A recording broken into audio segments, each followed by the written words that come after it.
स्वागत है आपका नेक्स्ट आईएएस की इस खास पेशकश न्यूज़ एंड व्यूज़ में। आईपीसीसी यानी inter governmental panel on climate change की एक रिपोर्ट कहती है कि क्लाइमेट चेंज ने दुनिया भर में वाइल्ड फायर यानी जंगलों में लगने वाली आग के खतरों को बढ़ा दिया है।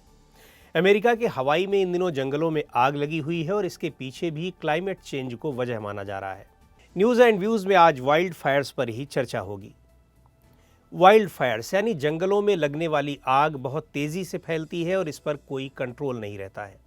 ये आग घास, झाड़ियों और दूसरे प्लांट्स को बहुत तेज़ नुकसान पहुंचाती है। इस आग की शुरुआत अपने आप हो सकती है, इसके पीछे लाइटनिंग स्ट्राइक्स जैसे नेचुरल रीजन्स होते हैं, तो कभी ये ह्यूमन एक्टिविटीज़ की वजह से भी लग जाती है। फॉर एग्ज़ाम्पल, जलती हुई सिगरेट से जंगलों में आग जलाकर छोड़ देना या कभी कभी ज़मीन पर कब्जा जमाने के लिए जानबूझकर भी आग लगाई जाती है। ये वाइल्ड फायर स्मॉल और कंट्रोल्ड भी हो सकती है, जिससे झाड़ियों को साफ करके हेल्दी इकोसिस्टम बनाया जाता है। वहीं लार्ज स्केल पर अनकंट्रोल्ड वाइल्ड फायर सिर्फ बर्बादी ही लाती है। नेचुरल रीजन्स में वॉल्केनिक एक्टिविटीज़ और लाइटनिंग स्ट्राइक्स जैसी चीज़ें शामिल होती हैं। मावी इस लिहाज से काफ़ी सेंसिटिव प्लेस है। इसके अलावा ये आइलैंड सीवियर ड्राउट का भी सामना कर रहा है, तो ऐसे में सूखी घास इस आग को बढ़ाने में एक तरीके से घी का काम करती है। हवाई के जंगलों में फैली आग पैसिफिक ओशन में आए स्टॉर्म हरिकेन डोरा की वजह से और तेज़ हो गई। एक बार फैलने के बाद फिर इस पर काबू करना मुश्किल होता है। ड्राई वेदर वेजिटेशन से मॉइस्चर एब्जॉर्ब कर लेता है, जिससे ये झाड़ियाँ तेज़ी से आग पकड़ने लगती हैं। इस आग को बढ़ाने में फॉसिल फ्यूल्स का भी रोल होता है। फॉसिल फ्यूल के जलने से बड़ी मात्रा में ग्रीन हाउस गैसों का एमिशन होता है और फिर इससे ग्लोबल वार्मिंग होती है। यूएन के मुताबिक 2030 तक एक्सट्रीम फायर्स की घटनाओं में 14% का इजाफा हो सकता है।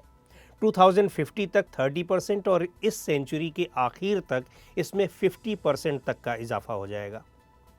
अमेरिका में होने वाली वाइल्ड फायर की बहुत सी घटनाएं इंसानों की लापरवाही से होती हैं।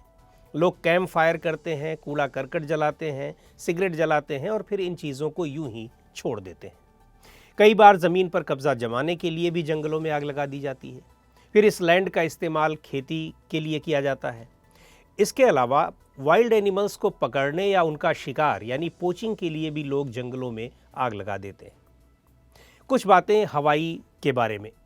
पैसिफिक ओशन यानी प्रशांत महासागर में स्थित हवाई एक आर्किपेलागो ऑफ आइलैंड्स है। ये यूनाइटेड स्टेट्स के साउथ वेस्ट में है। इसे बिग आइलैंड के नाम से भी जाना जाता है। इसमें 8 आइलैंड्स आते हैं। वाइल्ड फायर से होने वाला एयर पोल्यूशन दूसरे एयर पोल्यूशन से कहीं ज़्यादा इंटेंस होता है। वाइल्ड फायर स्मोक में फाइन और course particulate matter, carbon monoxide, nitrogen oxides जैसी गैसेस और वोलाटाइल ऑर्गेनिक कंपाउंड्स होते हैं। यह आग सीधे सीधे लोगों के हेल्थ को अफेक्ट करती है। वाइल्ड फायर से निकलने वाला स्मोक, खासकर PM 2.5 का कंसंट्रेशन और 2.5 माइक्रॉन से भी छोटे पार्टिकल्स रेस्पिरेटरी और कार्डियोवैस्कुलर सिस्टम्स को बुरी तरह अफेक्ट करते हैं। जिन्हें ये बीमारियां पहले से ही होती हैं, उनकी स्थिति और ख़राब हो जाती है। वाइल्ड फायर से न सिर्फ फ्लोरा जैसे ट्री, हर्ब्स, ग्रासलैंड, फोप्स आदि ख़त्म होते हैं, बल्कि उनकी डाइवर्सिटी भी ख़त्म हो जाती है।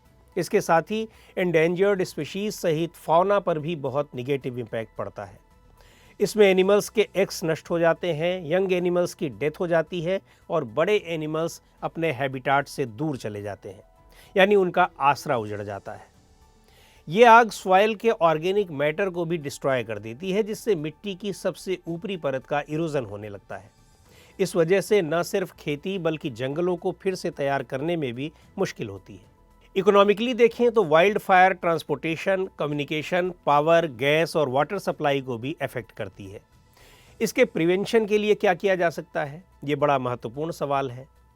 दरअसल जिन इलाकों में जिन दिनों आग लगती है, उन्हें लेकर पहले से ही वार्निंग जारी की जानी चाहिए, ताकि लोग अलर्ट हो सकें। कैंपिंग वाली जगहों को ठीक से साफ किया जाना चाहिए। वहाँ से सूखे बायोमास को हटा देना चाहिए। जंगल में आग प्रतिरोधी फायर हार्डी प्लांट स्पीशीज़ की स्ट्रिप्स तैयार की जानी चाहिए, जो आग को फैलने से रोक सकें। इसके साथ ही कंट्रोल्ड बर्न्स यानी नियंत्रित आग से भी वाइल्ड फायर को रोकने में मदद मिलती है। इनके ज़रिए out of control wild fire से बचा जा सकता है। फायर फाइटिंग स्क्वाड्स द्वारा अर्ली डिटेक्शन और क्विक एक्शन बहुत क्रूशियल होता है। इसके लिए फॉरेस्ट डिपार्टमेंट के पास fire protection and fire control unit होती है। इस तरह देखा जाए तो फॉरेस्ट फायर को कंट्रोल करने का सबसे अच्छा उपाय इसे फैलने से रोकना ही है, और ये काम फॉरेस्ट में फायर ब्रेक्स क्रिएट करके किए जा सकते हैं। वाइल्ड फायर की घटनाएं भारत में भी अक्सर होती रहती हैं। एक पब्लिक पॉलिसी ग्रुप के मुताबिक पिछले 20 सालों में वाइल्ड फायर की घटनाएं 10 गुना बढ़ चुकी हैं। इंडियन स्टेट्स का 62% से ज़्यादा इलाका सीवियर वाइल्ड फायर्स के रिस्क पर है। इन स्टेट्स में नॉर्थ ईस्टर्न स्टेट्स के साथ साथ आंध्र प्रदेश, ओडिशा, मध्य प्रदेश, महाराष्ट्र, छत्तीसगढ़, उत्तराखंड और तेलंगाना शामिल हैं। पिछले 2 डिकेड्स में किसी भी अन्य स्टेट की तुलना में मिजोरम में वाइल्ड फायर की सबसे ज़्यादा घटनाएं हुई हैं। इसके अधिकतर ज़िले वाइल्ड फायर के लिए हॉट स्पॉट हैं। 2021 के एक असेसमेंट के मुताबिक भारत के 36% से ज़्यादा जंगलों में हमेशा वाइल्ड फायर का खतरा बना रहता है। इसमें से 6% इलाके वेरी हाईली रिस्क पर और 4% इलाके एक्सट्रीमली रिस्क पर रहते हैं। नवंबर 2021 से जून 2022 तक मध्य प्रदेश में वाइल्ड फायर की सबसे ज़्यादा घटनाएं दर्ज की गईं। उसके बाद छत्तीसगढ़, महाराष्ट्र, ओडिशा और आंध्र प्रदेश का नंबर आया। वाइल्ड फायर को कैसे रोका जाए और यदि ये नेचुरल कारणों से लग ही जाए तो इस पर कैसे काबू पाया जाए, इसके लिए कई इनिशिएटिव्स लिए गए हैं। जंगलों के आसपास रहने वाले लोगों को एजुकेट और अवेयर करने के लिए forest department national action plan for forest fires चलाता है, जिसके ज़रिए फॉरेस्ट फायर्स की घटनाओं को कम किया जा सकता है। हालांकि वाइल्ड फायर को कंट्रोल करने का सबसे अच्छा तरीका इसकी स्प्रेडिंग को प्रिवेंट करना है, और इसके लिए जंगलों में फायर ब्रेक्स बनाए जाते हैं। Forest fire prevention and management scheme forest fire से निपटने के लिए स्टेट्स को सहायता देती है। तो आज के इस एपिसोड में इतना ही। अगले एपिसोड में फिर मिलेंगे एक नए टॉपिक के साथ। आपको ये प्रोग्राम कैसा लगा कमेंट करके हमें ज़रूर बताएं। आप अपने सुझाव भी हमें भेज सकते हैं।